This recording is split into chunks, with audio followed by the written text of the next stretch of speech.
السلام علیکم ورحمۃ اللہ وبرکاتہ۔ بسم اللہ الرحمن الرحیم۔ ناظرین، شب بارات شبان المعظم کی 15ویں رات کو شب بارات کہا جاتا ہے۔ بارات کا مطلب ہے نجات کی رات۔ اس رات کی خصوصیت یہ ہے کہ اس رات میں اللہ تعالیٰ اپنے نیک بندوں کو اپنی خصوصی رحمت سے نوازتا ہے۔ اس رات میں ہر امر کا فیصلہ ہوتا ہے اور اللہ تعالیٰ اپنی مخلوق میں رزق تقسیم فرماتے ہیں اور پورے سال میں اپنے بندوں سے سرزد ہونے والے اعمال اور پیش آنے والے واقعات سے اپنے فرشتوں کو باخبر کرتے ہیں۔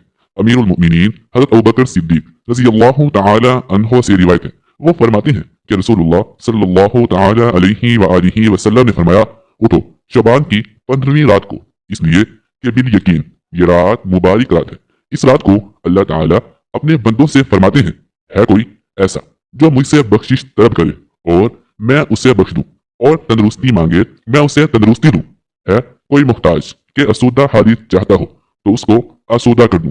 امیر المؤمنین حضرت علی المرتضی رضی اللہ تعالی عنہ سے روایت ہے کہ رسول اللہ صلی اللہ تعالی علیہ وآلہ وسلم نے فرمایا، جب شعبان کی 15ویں رات ہو تو قیام کرو اور دن کو روزہ رکھو، کیونکہ نصف شعبان کی رات سورج غروب ہوتے ہی اللہ رب العزت آسمان کی طرف نزول فرماتے ہیں اور 4 لوگوں کو چھوڑ کر باقی سب کی بخشش کر دیتے ہیں۔ ان 4 لوگوں میں سب سے پہلے نمبر پر وہ ہے جو مشرک ہو، یعنی اللہ تعالیٰ کی ذات مبارکہ میں غیر اللہ کو شریک کرتا ہو۔ دوسرا وہ ہے جو اپنے دلوں میں رشتہ داروں کے لیے کینہ رکھتا ہو۔ تیسرا وہ ہے جو رشتہ داروں سے قطعی تعلق کرتے ہوں۔ چوتھے نمبر پر بدکار عورت اور مسلسل شراب پینے والا۔ ایسا ہرگز نہیں، ان لوگوں کی کبھی بخشش نہیں ہو سکتی، بلکہ سبب یہ ہے کہ یہ اپنے گناہوں سے سچے دل سے توبہ کر لیں، کیونکہ توبہ کرنے کی توفیق بھی اللہ رب العالمین کی طرف سے ہی ہے۔ بس جب تمہارے دلوں میں یہ خیال غالب آ جائے کہ میں نے زندگی میں بے شمار گناہ کر لیے تو توبہ کر لو، پاک ہے وہ ذات جو تمہیں توبہ کرنے کی توفیق دے گی، اس بری عادت سے تمہارا چھٹکارا بھی ممکن بنا لے گی۔ بس تم اپنے رب کی طرف رجوع کرنے میں دیر نہ کرو۔ ام المؤمنین حضرت عائشہ صدیقہ رضی اللہ تعالی عنہا فرماتی ہیں کہ حضور سرور کونین حضرت محمد مصطفیٰ صلی اللہ تعالی علیہ وآلہ وسلم نے مجھ سے ارشاد فرمایا، اے عائشہ، کیا تم نہیں جانتی کہ آج کی یہ شب نصف شعبان کی شب ہے؟ یہ رات 1000 راتوں سے افضل ایک ایسی رات ہے جب اللہ تعالی اپنی مخلوق کے بنی طلب کی بکریوں کے بالوں کے برابر گناہوں کو بخش دیتے ہیں اور دوزخ سے آزاد فرماتے ہیں، سوائے 6 لوگوں کے۔ پہلا شراب کا عادی، دوسرا والدین کا نافرمان، تیسرا زنا کرنے والا، چوتھا قطعی تعلق کرنے والا، پانچواں فتنے باز اور چھٹا چغل خور۔ ایک مرتبہ عیسیٰ علیہ السلام کسی پہاڑی کے پاس سے گزر رہے تھے کہ آپ علیہ السلام کی نظر ایک عجیب و غریب جھونپڑی پر پڑی۔ آپ علیہ السلام رک کر حیرت سے اسے دیکھنے لگے۔ اس موقع پر اللہ تعالیٰ نے وحی نازل فرمائی اور ارشاد فرمایا، اے عیسیٰ علیہ السلام، کیا میں اس سے زیادہ عجیب چیز تم پر ظاہر نہ کر دوں؟ عرض کیا، جی ہاں ضرور۔ چنانچہ اس جھونپڑی میں سے ایک بزرگ ہاتھ میں عصا لیے باہر آئے تو حضرت عیسیٰ علیہ السلام نے اس بزرگ سے پوچھا، آپ کتنے عرصے سے اس جھونپڑی میں عبادت کر رہے ہیں؟ بزرگ نے جواب دیا، 400 برس سے۔ یہ سن کر حضرت عیسیٰ علیہ السلام نے بارگاہ الہی میں عرض کی، اللہ تیرے اس معجزے کو دیکھنے کے بعد میرا یہ گمان ہے کہ اس بندے سے زیادہ عبادت گزار بندہ اور کوئی نہیں ہے۔ اللہ تعالیٰ نے ارشاد فرمایا، اے عیسیٰ، میں میرے محبوب نبی کے امتی کا شعبان کے مہینے کی آدھی رات کی عبادت میں 2 نوافل نماز ادا کر لینا اس بزرگ کی 400 برس کی عبادت سے افضل ہے۔ حضرت ابو ہریرہ رضی اللہ تعالی عنہ فرماتے ہیں کہ حضور نبی کریم صلی اللہ تعالی علیہ وآلہ وسلم نے فرمایا، میرے پاس آدھی شعبان کی رات میں حضرت جبرائیل امین علیہ السلام تشریف لائے اور عرض کرنے لگے، اے اللہ کے رسول صلی اللہ تعالی علیہ وآلہ وسلم، اپنا سر مبارک آسمان کی طرف اٹھائیے۔ میں نے ان سے دریافت کیا، ایسا کیوں؟ اس رات میں ایسا کیا ہے؟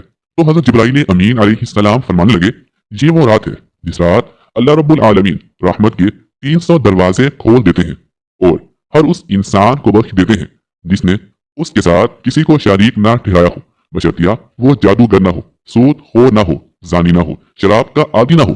ان لوگوں کی اللہ تعالیٰ اس وقت تک بخشش نہیں فرماتے جب تک کہ وہ توبہ نہ کر لیں۔ ماہ شعبان المعظم کی 15ویں شب کے بارے میں حضور نبی کریم صلی اللہ تعالی علیہ وآلہ وسلم فرماتے ہیں، اے عائشہ، کیا تم جانتی ہو اس رات میں کیا ہوتا ہے؟ ام المؤمنین حضرت عائشہ صدیقہ رضی اللہ تعالی عنہا نے عرض کیا، یا رسول اللہ صلی اللہ تعالی علیہ وآلہ وسلم، بتلائیے اس رات میں کیا ہوتا ہے؟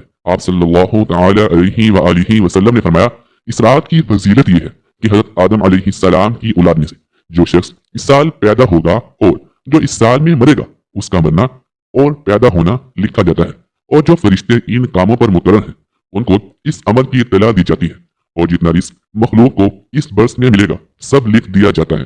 اور اس 15ویں رات اللہ تعالیٰ سورج ڈوبتے ہی اس دنیا کے اوپر جو آسمان ہے اس پر تشریف لے آتے ہیں اور ارشاد فرماتے ہیں، ہے کوئی جو مجھ سے بخشش کا طلبگار ہو، رزق چاہتا ہو، مصیبت کا مارا ہو، دعا کرے تو میں اس کی مصیبت کو دور کروں گا۔ اسی طرح صبح ہونے تک ارشاد فرماتے ہیں، بس بندوں کو چاہیے کہ اس رات خوب عبادت کرے، اپنے گناہوں کی معافی مانگے اور 15ویں کا روزہ رکھے۔ اللہ تعالیٰ اس رات میں اپنی مہربانی سے بے شمار بندوں کو بخش دیتا ہے، مگر کافر مشرک، کینہ رکھنے والا اور قاتل کو نہیں بخشتا۔ ام المؤمنین حضرت عائشہ صدیقہ رضی اللہ تعالی عنہا نے فرمایا، ایک رات میں نے رسول اللہ صلی اللہ تعالی علیہ وآلہ وسلم کو بستر پر نہ پایا تو میں پریشان ہو گئی۔ میں آپ کی تلاش میں گھر سے باہر نکلی، میں نے دیکھا کہ آپ صلی اللہ تعالی علیہ وآلہ وسلم جنت البقیع کے قبرستان میں موجود ہیں اور آپ کا سر مبارک آسمان کی طرف اٹھا ہوا ہے۔ اس رات اللہ تعالیٰ آسمان پر تشریف فرماتے ہیں اور بنی کلب کی بکریوں کے بالوں کے برابر انسانوں کو دوزخ سے آزاد کرتے ہیں۔ پھر فرمایا، کیا تم آج رات مجھے عبادت کی آزادی دیتے ہو؟ میں نے عرض کیا، ضرور۔ پھر آپ صلی اللہ تعالی علیہ وآلہ وسلم نے نماز پڑھنا شروع کر دی اور قیام تخفیف کی سورہ فاتحہ اور ایک چھوٹی سی آیت پڑھی۔ پھر آپ سجدے میں چلے گئے، پھر آدھی رات تک سجدے میں رہے، پھر کھڑے ہو کر دوسری رکعت پڑھی اور پہلی رکعت کی طرح اس میں بھی قرات فرمائی اور چھوٹی سی سورت پڑھی۔ پھر آپ صلی اللہ تعالی علیہ وآلہ وسلم سجدے میں چلے گئے۔ یہ سجدہ صبح تک جاری رہا۔ میں دیکھتی رہی جب آپ صلی اللہ تعالی علیہ وآلہ وسلم کو سجدے میں گئے۔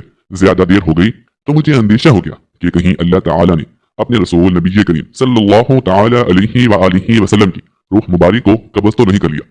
پھر جب میرا انتظار طویل ہو گیا تو میں آپ کے قریب گئی اور میں نے رسول اللہ صلی اللہ علیہ وسلم کی تلیوں کو چھوا تو آپ صلی اللہ تعالی علیہ وآلہ وسلم نے حرکت فرمائی تو میں نے خود سنا آپ صلی اللہ تعالی علیہ وآلہ وسلم سجدے کی حالت میں یہ الفاظ ادا فرما رہے تھے، الہی میں تیرے عذاب، تیری عفو اور بخشش کی پناہ میں آتا ہوں، تیرے خیر سے، تیری رضا کی پناہ میں آتا ہوں، تجھ ہی سے پناہ چاہتا ہوں۔ تیری ذات بزرگ و برتر ہے، میں تیری شان ثنا بیان نہیں کر سکتا، تو آپ ہی اپنی ثنا بیان کر سکتا ہے اور کوئی نہیں کر سکتا۔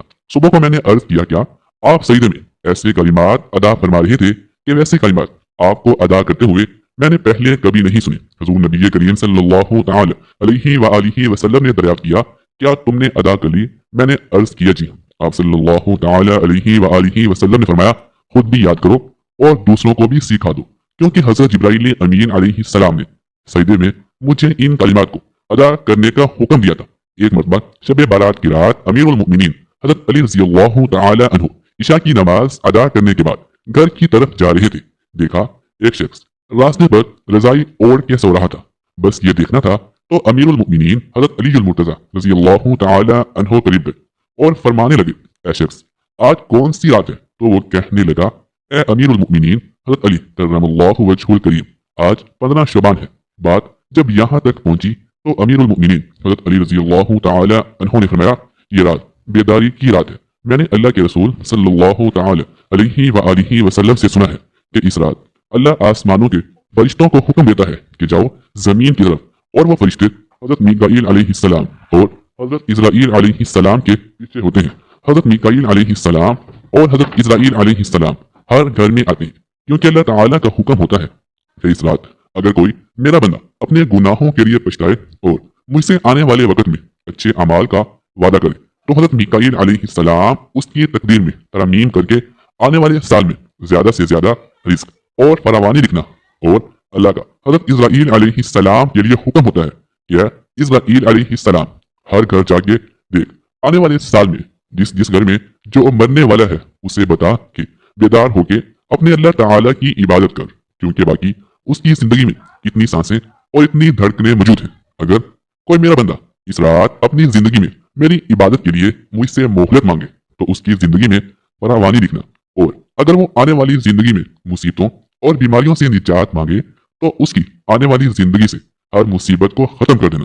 اے شخص اس رات تمہارے پروردگار کا حکم ہوتا ہے کہ اے فرشتوں جاؤ ہر گھر میں نگاہ ڈالو، آج کی رات کسی بھی انسان کی